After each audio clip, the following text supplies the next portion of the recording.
لا حول ولا قوة إلا بالله العلي العظيم. أعوذ بالله من الشيطان الرجيم. بسم الله الرحمن الرحيم. الحمد لله رب العالمين والصلاة والسلام على أشرف الأنبياء والمرسلين وخاتم النبيين أبي القاسم محمد اللهم صل على محمد وطيبين الطاهرين المعصومين ولعنة الله على أعدائهم أجمعين. أما بعد.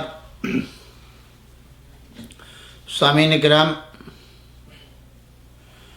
آج الحمدللہ ماہ رمضان المبارک کا پہلا عشرہ پایہ تکمیل تک پہنچ رہا ہے، اور ہمیں خوشی ہے کہ آج ہم آپ کو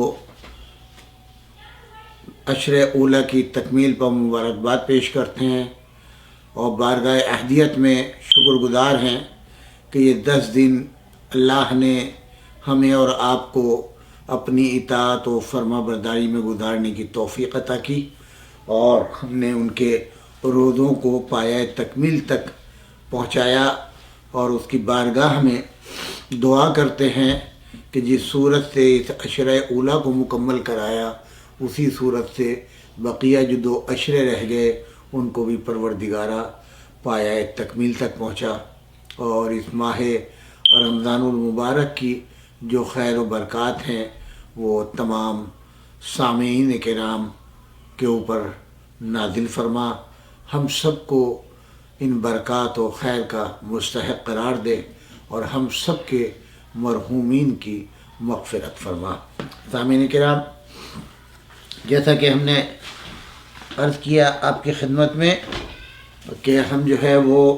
اپنے اس پروگرام کی ابتدا جو ہے وہ ماہ رمضان المبارک کی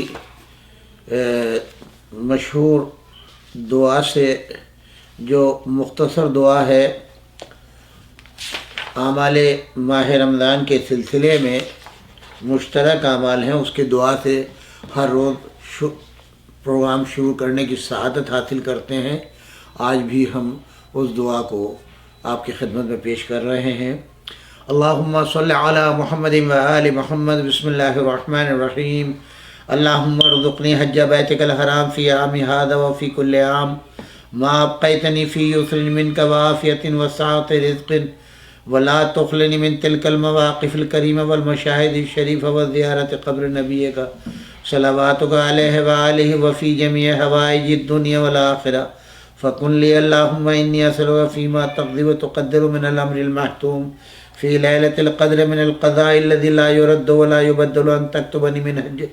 حجاج بیتک الحرام المبرور حجهم المشکور سعیهم المغفور ذنوبهم المکفر عنهم سیئاتهم واجل فیما تقضی وتقدر ان تطیل عمری وتوسع علی رزقی وتودع عنی امانتی ودینی آمین رب العالمین. اللہم صلی علی محمد و آل محمد وعجل فرجہم. سامعین کرام، آپ حضرات کی خدمت میں گزارش ہے، جو IMI آپ کا اپنا ادارہ جس کی سربراہی اور جس کے بانی و مبانی ڈاکٹر وجیح رضوی ہیں، اور ان کے معاون ڈاکٹر رضا جواد ہیں، جن کا فون نمبر ہے 6094819267 6094819267. میں جیسا کہ برابر آپ کے خدمات میں گزارش کر رہا ہوں کہ آپ کے بچوں کے فیوچر کے لیے جو ہے ایک زمین جو ہے وہ خرید کر لی گئی ہے، جس کی قیمت تھی 2.5 ملین، اور اب اس کے پے آف کرنے میں صرف $8 لاکھ کی کمی ہے، جو آپ اس ماہ مبارک میں مکمل کرا دیں. آپ ہی کے تعاون سے سارا کام ہوتا ہے، کوئی کام مومنین کے تعاون کے بغیر نہیں ہوتا، اور کوشش ہوگی کہ عید کے بعد جو ہے تعمیرات کا کام جلد سے جلد شروع ہو. اور آخر میں ہمارے اس پروگرام کے ایک ویڈیو کلپ ہوتی ہے جس کو آپ ضرور ملاحظہ فرمائیے گا. آج ہمارا یہ پروگرام جو ان 26 آیات کے ذیل میں چل رہا ہے، جو ایک ملعون نے ہندوستان میں جو اوقاف کا چیئرمین رہ چکا ہے، اور اس نے جو ہے وہ چیلنج کیا سپریم کورٹ کے اندر کہ یہ جزو قرآن نہیں ہے، بلکہ نہ یہ وحی کے ذریعے آیا ہے، نہ حضور اکرم صلی اللہ علیہ وآلہ وسلم نے قرآن میں اس کو لکھوایا ہے، بلکہ بعد وفات پیغمبر یہ سب کا سب کارنامہ انجام دیا گیا اور ان آیات کو تیار کر کے داخل قرآن کر دیا گیا، جس کے سبب سے مسلمان گمراہ ہوتے ہیں اور ان کے مدارس میں دہشت گرد اور جہادی پیدا ہوتے ہیں اور نقصان پہنچاتے ہیں دنیا کو، لہذا ان آیات کو قرآن سے الگ کیا جائے۔ بہرحال ہر ایک کا اپنا اپنا مطمع نظر ہے، لیکن ایسے بندے کو اپنے کو مسلمان نہیں کہنا چاہیے، اس لیے کہ مسلمان وہ ہوتا ہے جو قرآن کے ایک ایک لفظ کے اوپر یقین رکھتا ہے، رسول اللہ کی صداقت و امانت پہ یقین رکھتا ہے، اللہ کی وحدانیت پر یقین رکھتا ہے۔ جہاں تک ہم شیعوں کا تعلق ہے، ہمارا ایمان مکمل اس بات پر ہے کہ دو دفتیوں کے درمیان جو قرآن مجید پایا جاتا ہے، بسم اللہ الرحمن الرحیم سے لے کر والناس تک، سورہ والناس کی آخری آیت آخر کلام میں اس تک، ان میں جتنے قرآن کی آیتیں ہیں، جتنے زبر زیر پیش اور نکات ہیں، یہ سب کے سب 114 سوروں کی شکل میں ہیں، جن پر ہمارا ایمان کامل ہے۔ ان میں ایک لفظ نہ کم ہو سکتا ہے، نہ زیادہ ہو سکتا ہے، اور نہ کسی بشر میں یہ قوت و طاقت ہے، جیسا کہ خود قرآن دعویٰ کر رہا ہے اگر کل جہان کے جن و انس بھی مل جائے تب بھی اس کا جواب نہیں لا سکتے۔ الحمدللہ ہم نے سورہ بقر، سورہ آل عمران، سورہ نساء، سورہ مائدہ کو منزل تکمیل تک پہنچایا تھا، اور کل ہم نے سورہ انفال کی آیت نمبر 65 کی تشریحات اور اس کے اسباب و وجوہ خدمت میں عرض کیے تھے۔ آج آیت نمبر 69 ہے سورہ انفال، اور کل سے انشاءاللہ سورہ توبہ کا پھر سلسلہ ہوگا، کیونکہ سب سے زیادہ آیات اسی کی ہیں۔ اب اس سے پہلے میں ایک مقدمتاً وہ حالات جب نزول قرآن ہوا، اسلام کی ابتدا ہوئی اور ختمی مرتبہ حضرت محمد مصطفیٰ صلی اللہ علیہ وآلہ وسلم نے اسلام کی تبلیغ کا بیڑا اٹھایا، تو ظاہر ہے اس وقت جو ہستی حضور کا ساتھ دینے والی تھی وہ دو ہی تھیں، ایک جناب عبد المطلب اور ایک جناب خدیجہ سلام اللہ علیہ۔ مکے کی اس 13 سالہ زندگی کے اندر یہ دو ایسے اسلام کے پلر تھے، ایسے رکن تھے اسلام کے، رسول اللہ کے، کہ جن کے دل میں، دماغ میں، کسی بھی گوشے کے اندر ذرا برابر نہ کوئی شک تھا نہ شبہ تھا، بلکہ اگر جناب ابو طالب نے اپنی اولاد کو قسم کھا لی ہے قربان کرنے کی، تو جناب خدیجہ نے جو کچھ مال دولت تھا وہ سب حضور کے قدموں میں لا کے ڈال دیا، یہ آپ پر اور آپ کے دین کے اوپر قربان ہے۔ کتنے لوگوں کے نام جو ہیں آج مسلمان نعرہ لگاتے ہیں، فلاں غنی، فلاں غنی، فلاں سخاوت والا، فلاں جو ہے وہ اتنے اونٹوں والا، اور فلاں ایسا تاجر اور ایسا وہ۔ تاریخ میں کیوں نہیں ملتا جب 3 سال کا عرصہ جو ہے وہ شیب ابی طالب کے اندر گزرا ہے اور کوئی ایک بھی فرد جو ہے وہ نہیں آیا، نہ جناب خدیجہ کے تعلقات کی وجہ سے اور رشتہ داریوں کی وجہ سے، نہ جناب ابو طالب کی وجہ سے؟ کیوں نہیں نظر آتے بھوک کے مٹانے کے اندر، جہاں انہوں نے پتھر پیٹ کے اوپر باندھے اور پتے کھائے ہیں اس عالم میں؟ کوئی ایک فرد فرید تو نظر آتا تاریخ میں، مگر اس میدان میں تاریخ خاموش ہے۔ یہ جتنے شیخیے مارنے والے اور ڈینگے مارنے والے پیدا ہوئے ہیں، یہ سب کے سب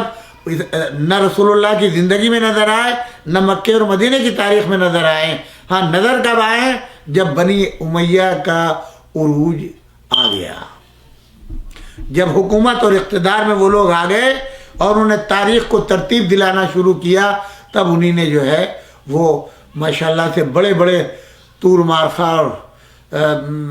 پیدا کر دیے، بڑے بڑے جو ہے وہ سخی پیدا کر دیے، بڑے بڑے تاجر پیدا کر دیے، بڑے بڑے قربانیاں دینے والے پیدا کر دیے۔ مگر وہی بات ہے، مال اسلام نے بانٹا تو سبھی تھے موجود، خون اسلام نے مانگا تو 72 نکلے، اور یہ 72 بھی کون ہے؟ یا جناب خدیجہ کی اولاد ہے یا ابو طالب کی اولاد ہے۔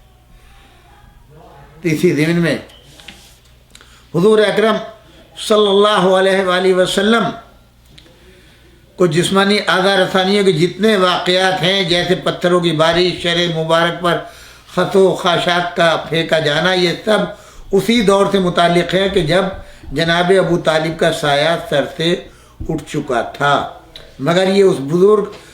مرتبہ داعی حق کا صبر و استقلال تھا کہ چچا کی وفات کے بعد سے چند روز گوشہ نشینی اختیار کی، پھر طائف کے سفر کا تلخ تجربہ کیا، جس کے بعد مقیم ابن عدی سے پناہ حاصل کر کے مکے میں داخل ہوئے، اس غرض سے کہ اپنے خالق کے گھر کے پاس 2 رکعت نماز آزادی سے پڑھ لے، مگر جانتے تھے کہ میں پناہ لینے کے لیے دنیا میں نہیں ہوں، بلکہ گمراہیوں کے سیلاب میں ڈوبتی ہوئی دنیا کو اپنے سایہ رحمت میں پناہ دینے کے لیے ہوں۔ مقیم ابن عدی کی پناہ اگر قائم رہی تو میری زندگی تو محفوظ ہو جائے گی، مگر میں کام نہیں کر سکوں گا، یہ پناہ میرے لیے سنگ راہ ثابت ہوگی، اس لیے آپ نے مکان پر پہنچ کر مقام ابن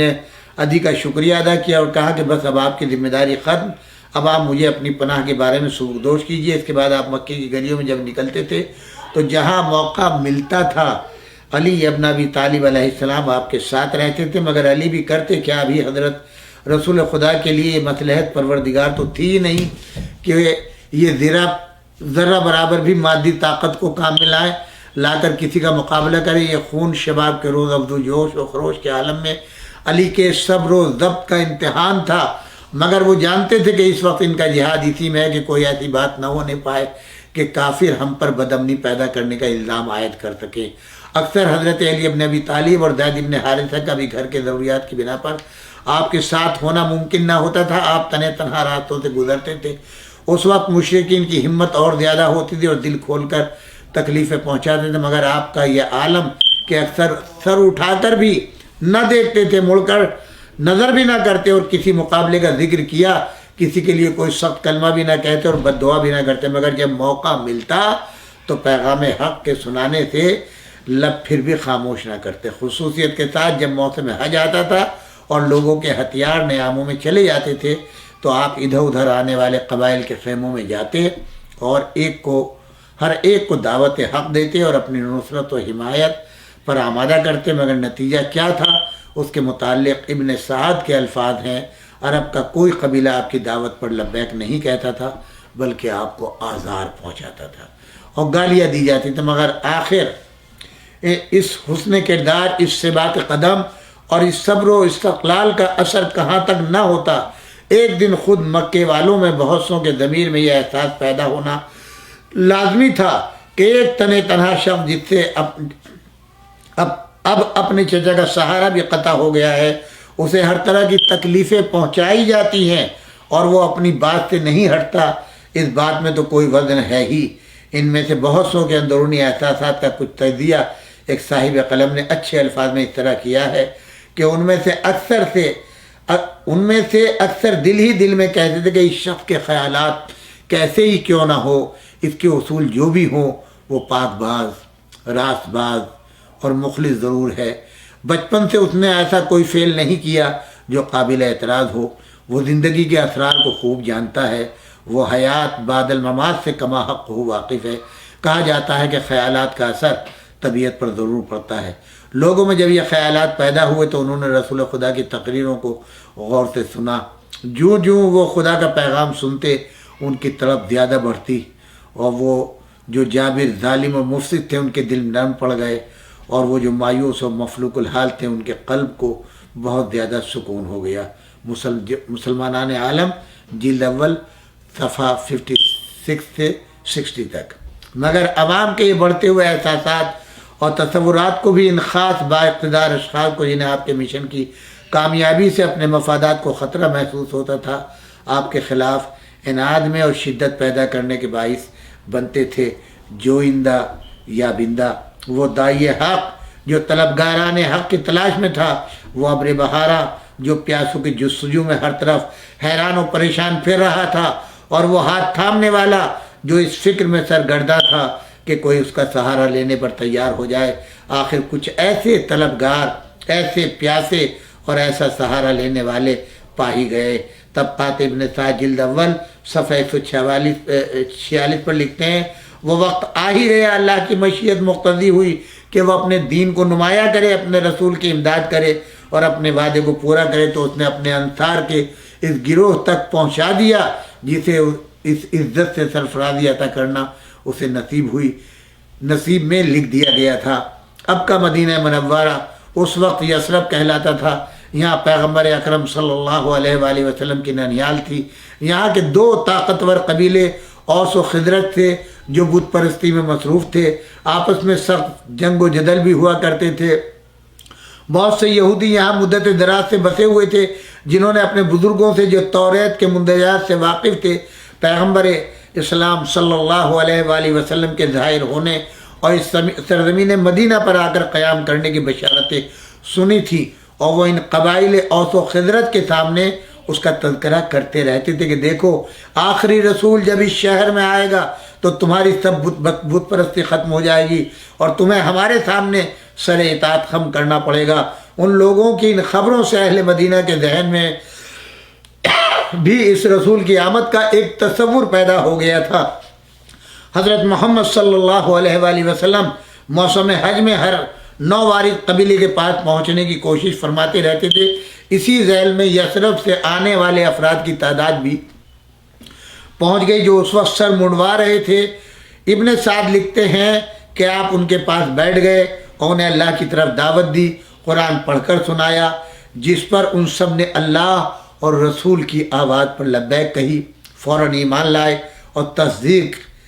پر آمادہ ہو گئے۔ پھر یہی لوگ مدینے گئے اور اپنی قوم کو اسلام کی دعوت دی، جسے بہت سو نے قبول کر لیا، یہاں تک کہ انصار کا کوئی گھر ایسا نہ رہا جس میں حضرت رسول خدا کا چرچا نہ ہو۔ مورخ ابن سعد نے قالو کے لفظ کے ساتھ کچھ لا معلوم مورخین کی طرف نسبت دے کر لکھا ہے کہ اہل مدینہ میں سب سے پہلے اسلام لانے والے اسد ابن زرارہ اور ذکوان ابن عبد قیس سے واقعہ یہ تھا کہ اسد ابن زرارہ اور ابو الحشیم ابن تیحان یثرب میں دو ایسے شخص تھے جو اپنی عقل سلیم کی رہنمائی سے خدا کے لا شریک ہونے کے متعلق آپس میں گفتگو کرتے تھے۔ اب یہ دونوں ایک باہمی جھگڑے کے سلسلے میں مکے میں عتبہ ابن ربیعہ کے پاس گئے تو عتبہ نے کہا کہ آج کل تو ہمارے لیے یہ شخص جو ادھر ادھر نماز پڑھ رہا ہے ایک مصیبت بن گیا ہے، جس کی وجہ سے کسی اور بات کی فرصت ہی نہیں ہے۔ اس کا دعویٰ ہے وہ اللہ کا رسول ہے اور اس طرح کی باتیں کرتا ہے۔ عتبہ سے یہ ذکر سن کر یہ لوگ اٹھے تو ذکوان نے اسد سے کہا، لو یہ تو وہی دین ہے جس کے متعلق تم اپنا خیال ظاہر کیا کرتے ہو۔ اس طرح یہ دونوں رسول کی خدمت میں گئے، آپ نے ان کے سامنے اصول اسلام پیش فرمایا، دونوں نے اسلام قبول کیا۔ پھر یہ دونوں مدینے واپس آئے تو اسد نے ابو الحشیم ابن تیحان سے ملاقات کی اور پورا واقعہ بیان کیا، جسے سن کر ابو الحشیم نے کہا میں بھی تمہارے ساتھ یہ گواہی دیتا ہوں وہ اللہ کے رسول ہیں۔ اس طرح وہ بھی اسلام لائے۔ یہ ابو الحشیم وہی حضرت علی ابن ابی طالب علیہ السلام کے بڑے مخلص دوست ہیں جنہیں یاد کر کے آخر عمر میں حضرت دار و قطار روتے تھے، جس کا ذکر نہج البلاغہ کے خطبے میں موجود ہے۔ انشاءاللہ اسی کا بقیہ حصہ کل ہم آپ کی خدمت میں جو ہے وہ پیش کریں گے۔ یہ تھوڑا سا ہم تاریخ سے آپ کو آشنا کرنا چاہتے ہیں تاکہ یہ معلوم ہو کہ جن حالات میں قرآن آیا، جن حالات میں رسول نے تبلیغ کی، جن حالات میں اسلام کی بنیاد رکھی گئی، اس وقت مسلمانوں کا حال کیا تھا۔ آج تو ماشاءاللہ سے پوری دنیا کے اندر مسلمان ہیں کہ 57 سے زیادہ جو ہے اسلامی ممالک پائے جاتے ہیں اور ہر طرف اسلام کا جھنڈا لہرایا جاتا ہے، مساجد میں رونقیں ہیں، جگہ جگہ جو ہے اذان کی آوازیں سنائی جاتی ہیں۔ مگر ہمیں یہ بتانا مقصود ہے کہ جب یہ دین کی بنیاد رکھی ہے رسول اللہ نے، اس وقت کتنے تھے اور کیسے مخلص تھے۔ اسی کے ساتھ ساتھ ہم اس آیت کی طرف بڑھتے ہیں، سورہ انفال آیت نمبر 69 کی طرف، کہ جو ان صاحب نے کورٹ میں چیلنج کی ہے وہ آیت ہے بسم اللہ الرحمن الرحیم فَكُلُوا مِمَّا غَنِمْتُمْ حَلَالًا طَيِّبًا وَاتَّقُوا اللَّهَ إِنَّ اللَّهَ غَفُورٌ رَحِيمٌ۔ ظاہری ترجمہ یہ ہے اس کا، پر جو کچھ تم نے مال حاصل کیا ہے اسے کھاؤ کہ وہ حلال اور پاک ہے اور اللہ سے ڈرتے رہو، یقیناً اللہ درگزر کرنے والا اور رحم فرمانے والا ہے۔ سپریم کورٹ اس سے کیا نتیجہ نکالے گا؟ جب تک ماں قبل ماں بعد کی آیت نہ، اب یہ تو ظاہر ہے جو کچھ اس نے درخواست میں لکھا ہوگا، اب کورٹ میں اگر اس آیت کا ترجمہ کیا جائے، آیت کی تلاوت کی جائے فَكُلُوا مِمَّا غَنِمْتُمْ حَلَالًا طَيِّبًا وَاتَّقُوا اللَّهَ إِنَّ اللَّهَ غَفُورٌ رَحِيمٌ، تو اس سے کون سی دہشت گردی کورٹ کی سمجھ میں آئے گی جو یہ ثابت کرنا چاہتے ہیں؟ کون سا جہاد سمجھ میں آئے گا؟ یہ تمام چیزیں. اصل واقعہ یہ ہے، یہ جس چیز کو وعدے کرنا چاہتے ہیں یہاں پر، چونکہ مال غنیمت جو ہے، غنیمتم میں مال غنیمت آ گیا ہے، اور مال غنیمت کب آتا ہے؟ جب جنگ ہوتی ہے، لڑائی ہوتی ہے، یا لوٹ مار ہو جائے. خیال فرمایا آپ نے. تو یہاں یہ دوسری اقوام کو مسلمانوں کے خلاف بھڑکانا چاہتے ہیں، یہ دوسروں کے ہاتھوں میں کھیل رہے ہیں. دعوی اسلام ہے، سید ہے، نقوی رضوی ہے، سب کچھ ہے، مگر جو کام کر رہے ہیں نہیں معلوم کس ایجنسی کے لیے کام کر رہے ہیں، کن افراد کے لیے کام کر رہے ہیں. سب ماشاءاللہ صاحب عقل و فہم ہے، سب جانتے ہیں کہ آخر ان کی مراد کیا ہے. میں نے کل تھوڑا سا ایک جائزہ دیا تھا آپ کو، پرسوں بھی دیا تھا، چونکہ جو انہیں نے گزشتہ سالوں کے اندر اس چیئرمین شپ میں اوقاف میں تباہی و مچائی ہے، اور اربوں روپے کا جو ہے انہیں نے خرد برد کی ہے. اب اس کی تلوار ان کے گلے پر لٹکی ہوئی ہے. سپریم کورٹ میں جو ہے وہ ضمانت ہوئی ہے ان کی، اور FBI وہاں کی جو ایجنسیز ہیں وہ اس کے پیچھے لگی ہوئی ہیں، وہ تحقیقات کر رہی ہیں. جن حضرات نے وقف کیا تھا، اوقاف کیے تھے، یہ بردوں میں ابھی ان کی ایک 2 دن پہلے ایک آڈیو کلپ میں نے دیکھی ہے، ویڈیو، اس میں وہ اب اس صورت سے اپنے دوبارہ ممبر بننے کے اور چیئرمین بننے کا چانس ہونے کے اس میں جو ہے اپنے دوستوں کا نام لے رہے ہیں جنہوں نے ووٹ دیا ہے. تو اس میں وہ ان کی تولیتیں بتا رہے ہیں، وہ کہاں کہاں کے متولی ہیں، اور یہ خود بھی ملکہ یہاں ایش باغ کے متولی ہیں. تو یہ چیلنج کر رہے ہیں، بھائی متولی ہونا اور ہے، ملکیت اور ہے، آپ مالک نہیں خدمت گزار ہوئے. یہ آپ کے ذہن میں کہاں سے آ گیا کہ آپ مالک ہو گئے، لہذا جو چاہے آپ حکم چلیں گے؟ آپ کو اس وقت کی حفاظت کا ذمہ دار قرار دیا گیا ہے وقف بورڈ کی طرف سے، اور ایمانداری کے ساتھ ایک ایک پیسے کی حفاظت، اور ایک ایک انچ زمین کی، اور ایک ایک رتی مٹی کی حفاظت آپ کا ذمہ ہے. آپ کے ذہن ناقص میں یہ بات کہاں سے آ گئی؟ آپ اس صورت سے گفتگو کر رہے ہیں کہ جیسے آپ اس کے مالک و مختار ہوں، لہذا یہاں مردے اپنے مت لانا، اور یہاں یہ نہ کرنا، اور فلاں کربلا میں. آپ ہوش کے ناخن لیں، آپ نے پڑھا بھی ہے، آپ اس قابل ہے ہی نہیں کہ آپ کسی وقت کے متولی بن سکیں. اس کے لیے تو متدین ہونا ضروری ہے، مذہبی ہونا ضروری ہے، ظاہری شکل بھی اسلامی ہونی چاہیے. آپ کی تو ظاہری شکل بھی بھائی وہ نہیں ہے. خدا کے لیے یہ تو ذرا سوچیں صحیح، آپ کس گھمنڈ میں بیٹھے ہوئے ہیں؟ اللہ کو غرور و تکبر پسند نہیں ہے. فرعون کا حال دیکھ لو، نمرود کا حال دیکھ لو، شداد کا حال دیکھ لو، قارون کا حال دیکھ لو، اور ابھی موجودہ حالات کے اندر صدام کا حال دیکھ لو، اور دیکھنا کتنے فٹ ٹوٹیں گے اسی دنیا کے اندر. نام عبرت بن جائے گا. اب بھی تمہارے لیے موقع ہے، توبہ کرو.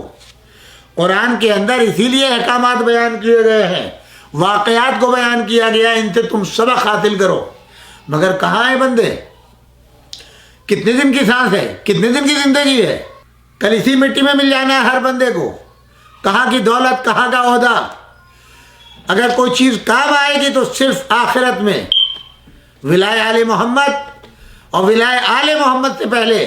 جب تک ایمان نہ ہو تو ولائے آل محمد کہاں سے کام آ جائے گی؟ جب تک اللہ پر وحدانیت پر یقین نہ ہو، رسول اللہ کی رسالت پر یقین نہ ہو، قرآن پر یقین نہ ہو، تو ولایت کوئی فائدہ نہیں دے گی. ولایت سے پہلے اللہ کی ولایت کے اوپر یقین ہو، اس کی وحدانیت پر یقین ہو، محمد رسول اللہ صلی اللہ علیہ وآلہ وسلم کی رسالت و ولایت پہ یقین ہو، پھر قرآن کی حقانیت کے اوپر، صداقت کے اوپر، اس کی ولایت کے اوپر یقین ہو، تب مولا علی کی ولایت کام آئے گی. اس سے پہلے ان منازل کو جو ہے وہ طے کرنا ہے. تو میں نے اس آیت کو پیش کیا کہ تم جو ہے وہ کھاؤ پیو.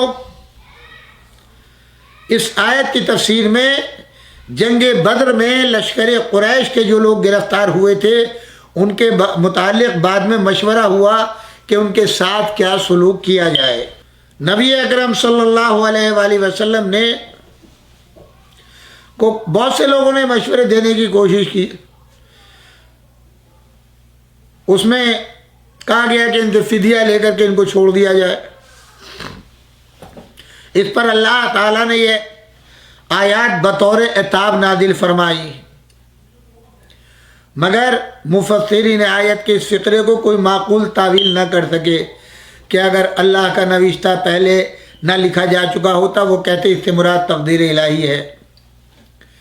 جنگ بدر سے پہلے سورہ محمد میں جنگ کے متعلق جو ابتدائی ہدایات دی گئی ہیں اس میں ارشاد ہوا فَإِذَا لَقِيتُمُ الَّذِينَ كَفَرُوا فَضَرْبَ الرِّقَابِ حَتَّىٰ إِذَا اخْتَصَمْتُمُوهُمْ فَشُدُّوا الْوَثَاقَ فَإِمَّا مَنًّا بَعْدُ وَإِمَّا فِدَاءً حَتَّىٰ تَضَعَ الْحَرْبُ أَوْزَارَهَا، آیت نمبر 4۔ اس ارشاد میں حضور کے قرآن مجید کے جنگی قیدیوں سے فدیہ وصول کرنے کی اجازت تو دے دی گئی تھی، لیکن اس کے ساتھ یہ شرط لگائی گئی تھی کہ پہلے دشمن کی طاقت کو اچھی طرح کچل دیا جائے، پھر قیدی پکڑنے کی فکر کی جائے۔ اس فرمان کی روح سے مسلمانوں نے بدر میں جو قیدی گرفتار کیے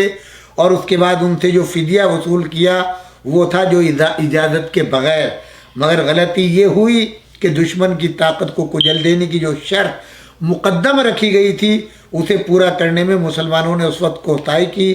اور جنگ میں جب قریش کی فوج بھاگ نکلی تو مسلمانوں کا ایک بڑا گروہ مال غنیمت لوٹنے اور کفار کے آدمیوں کو پکڑ کر باندھنے میں لگ گیا، اور بہت کم آدمیوں نے دشمنوں کا کچھ دور تک تعاقب کیا۔ حالانکہ اگر مسلمان پوری طاقت سے ان کا تعاقب کرتے تو قریش کی طاقت کا اسی طرح خاتمہ ہو گیا ہوتا۔ اسی پر اللہ تعالیٰ نے عتاب فرمایا، اور یہ عتاب نبی اکرم صلی اللہ علیہ وآلہ وسلم پر نہیں بلکہ مسلمانوں کے اوپر ہے۔ اب جب آپ اس کے بعد کی آیت پڑھیں گے تو آپ کو ملے گا یا ایھا النبی قل لمن فی ایدیکم من الاسری ان یعلم اللہ فی قلوبکم خیرا یؤتکم خیرا مما اخذ منکم ویغفر لکم واللہ غفور رحیم۔ اے نبی، تم لوگوں کے قبضے میں جو قیدی ہیں ان سے کہو اگر اللہ کو معلوم ہوا کہ تمہارے دلوں میں کچھ خیر ہے تو وہ تمہیں اس سے بڑھ چڑھ کر دے گا جو تم سے لیا گیا، اور تمہاری خطائیں معاف کرے گا۔ اللہ درگزر کرنے والا اور رحم فرمانے والا ہے۔ لیکن اگر وہ تیرے ساتھ خیانت کا ارادہ رکھتے ہیں تو اس سے پہلے وہ اللہ کے ساتھ خیانت کر چکے ہیں، چنانچہ اسی کی سزا اللہ نے انہیں دی کہ وہ تیرے قابو میں آ گئے اور اس وقت گویا وہ تیرے قیدی ہیں۔ اس کے بعد کی آیت میں یریدوا خیانتک فقد خانوا اللہ من قبل فامکن منہم واللہ علیم حکیم۔ اور جن لوگوں نے ایمان قبول کیا اور ہجرت کی اور اللہ کی راہ میں اپنی جانیں لڑائیں وہ اپنے مال کھپائے، اور جن لوگوں نے ہجرت کرنے والوں کو جگہ دی ان کی مدد کی، وہی دراصل ایک دوسرے کے ولی ہے۔ تو اب یہاں کے اوپر میں نے قبل سے جو سلسلہ آیت نمبر 65 سے جو شروع ہوا تھا، اب آپ اس کو جو ہے 63 سے شروع کریں اور آخر تک جب پورا ایک مضمون ہوگا تو آپ کی سمجھ میں آ گیا کہ یہ آیت جو ہے جنگ بدر سے متعلق ہے، جہاں کے اوپر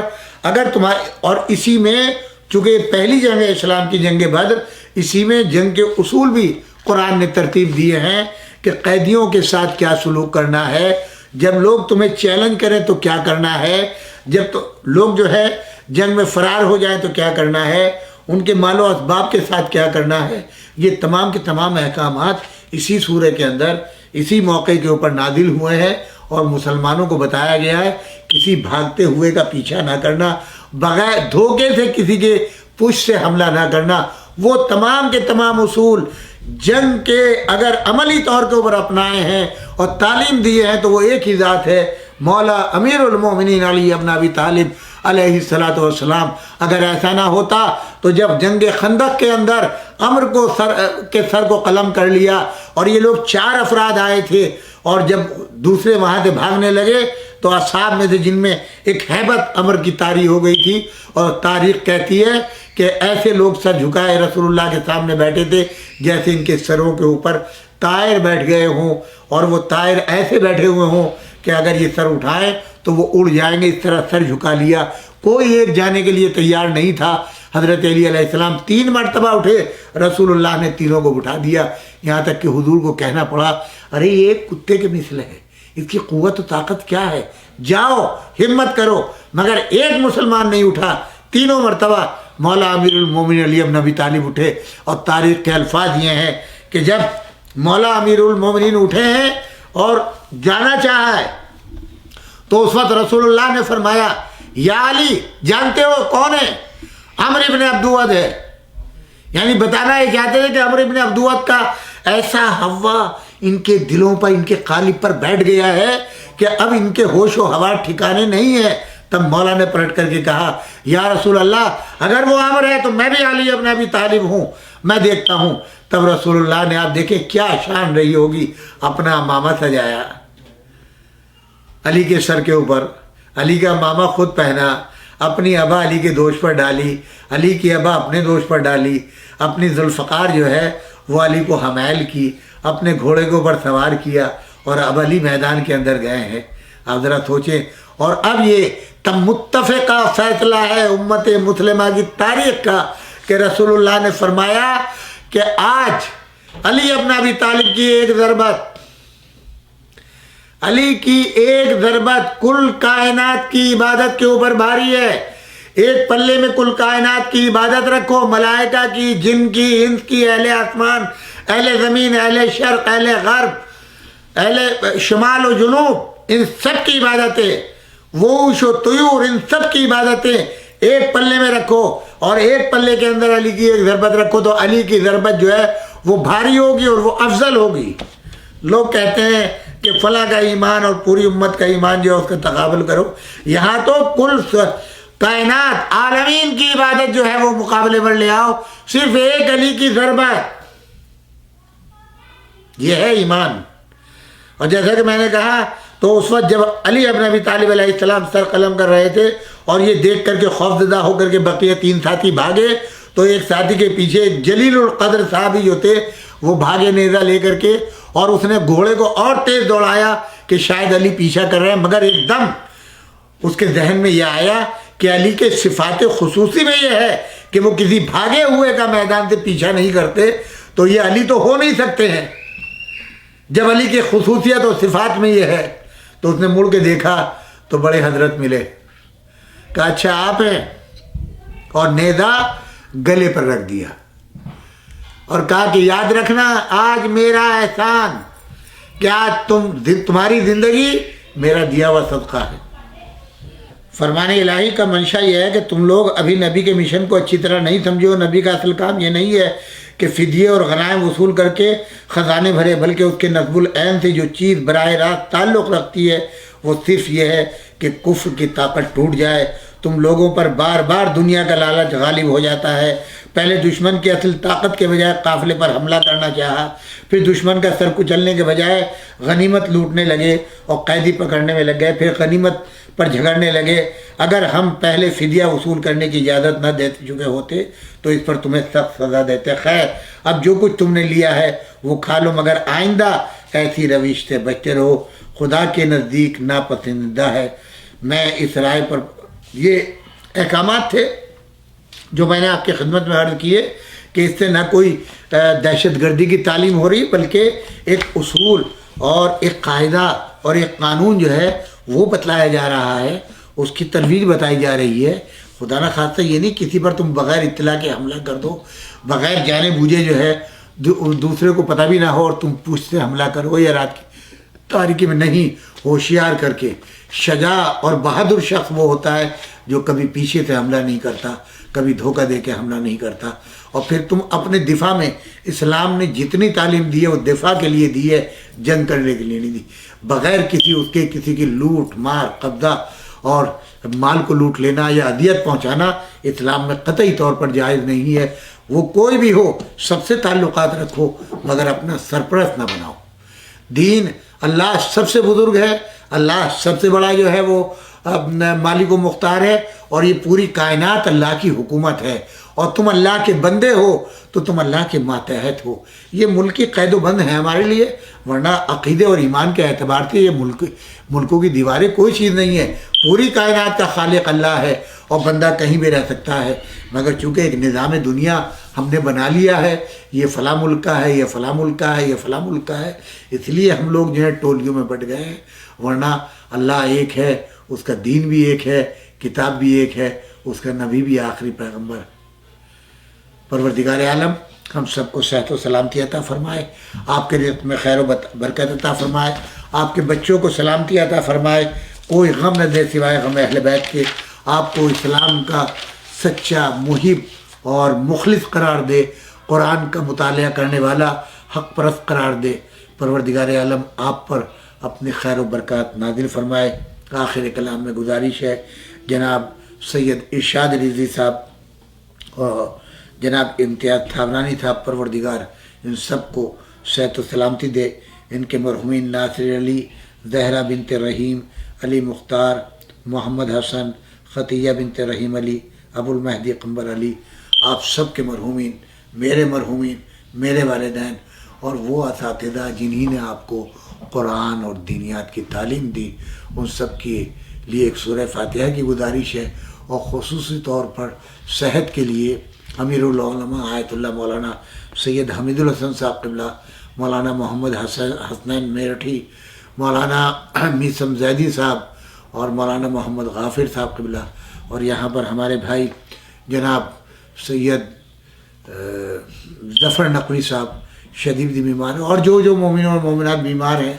اور ہمارے بہنوں مولانا عمران حیدر، ان کو بھی کرونا ہوا ہے، ان سب کے لیے خصوصی دعا فرمائیں۔ پروردگار کرونا کی بیماری ختم ہو اور تمام محبان آل محمد کی حفاظت ہو، پرچم اہل بیت میں آپ سب کو پناہ نصیب ہو۔ سورۃ الفاتحہ۔ والسلام علیکم جمیعاً ورحمۃ اللہ وبرکاتہ۔ After nearly 3 decades of serving humanity by providing health, education, and humanitarian relief, Imamiya Medics International, a U.S. 501c3 nonprofit, has a presence that spans 5 continents and has impacted millions.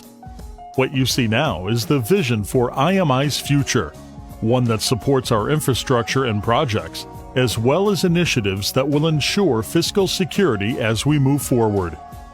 Located at the intersection of Route 130, Route 33, and Sharon Road in Robbinsville, New Jersey, the complex would bring together facilities for IMI's global headquarters, with features for students and academics, like a state-of-the-art library and conference center that includes a climate-controlled section for rare manuscripts and space for researchers to access these delicate materials in a secure environment. As a means to ensure IMI's self-sufficiency, the complex also includes 2 separate structures to lease as retail and office spaces on Route 130, as well as an inpatient rehab facility, skilled nursing facility, and an assisted living facility, fulfilling a critical need at this time. Additional projections include a senior independent living high-rise, and of course a multi-purpose hall for commercial event space. All of this development will be phased and can only happen with your support. Thank you.